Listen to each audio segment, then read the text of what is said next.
রান্না করে। আজকে রান্না করবো একদম টাটকা কচু শাক। কিভাবে করে দেখতে থাকো। তার জন্য আমাদের ক্ষেতের মধ্যে হয়েছে এই সাদা কচুটা। এই কচুর খালি পাতাগুলো নিয়ে আসছি, আমি তুলে নিয়ে এসে কিন্তু ভালো করে বেছে পরিষ্কার করে ধুয়ে নিচ্ছি। আমি বেশ কিছুটা রসুন শুকলা শুদ্ধই কিন্তু থেতো করে নিচ্ছি। কিভাবে রান্না করি দেখতে। শাকগুলো কিন্তু খেতে কিন্তু খুব ভালো লাগে খেতে। এখানে আমি উনানটা জ্বালিয়ে কড়াইটা বসিয়ে দিয়েছি। কড়াইটাও গরম হয়ে গেছে।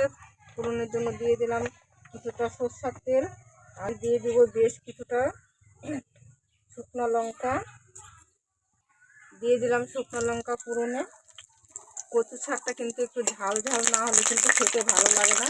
আর একটু আজকে পুরো রোদু উঠছে বলে কিন্তু আমি কচু শাকটা রান্নাতেছি। বেশি রোদু উঠলে কিন্তু কচু শাকটা যদি রান্না করা যায় একটুকু কিন্তু গলায় ধরে না। শুকনো লঙ্কাটা ভাজা হয়ে গেছে, দিয়ে দিলাম রসুন থেতো করা। এই কচু শাকে কিন্তু রসুনটা একটু বেশি করে দিতে লাগে। আর সকাল সকাল একটু শাক ভাজলে কিন্তু খেতে খুব ভালো লাগে। একটু বাদামি করে ভেজে নেব। রসুনটাকে কিন্তু একদম ভালো করে ভেজে নিয়েছি। এখন দিয়ে দিব কচুর পাতাগুলো, দিয়ে দিলাম।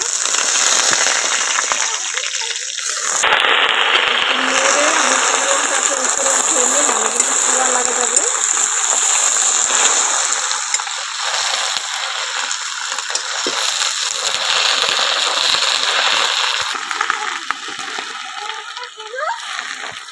শাকটা ধুয়ে আনছি যখন, তখন কিন্তু জলটা সম্পূর্ণটা ঝরে গেছে। একটু সাধারণ একটু জল দিয়ে দিলাম।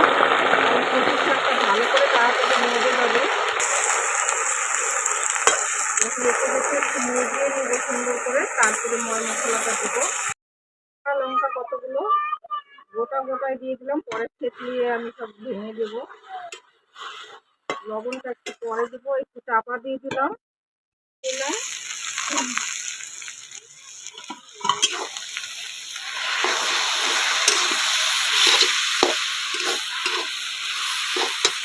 দিয়ে দিলাম লবণটা, স্বাদ মতন লবণটা দিয়ে দিলাম। যখন মজে গেছে কিন্তু খুব তাড়াতাড়ি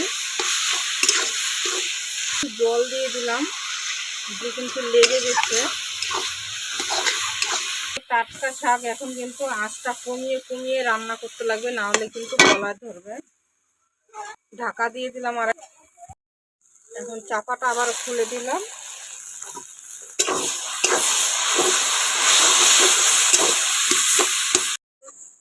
কচুর শাকটা কিন্তু একদম মিশে গেছে, একটুখানি হয়ে গেছে। আর একটু নিবা নেবা জালের মধ্যে একটু ভেজে নেবো আর একটু।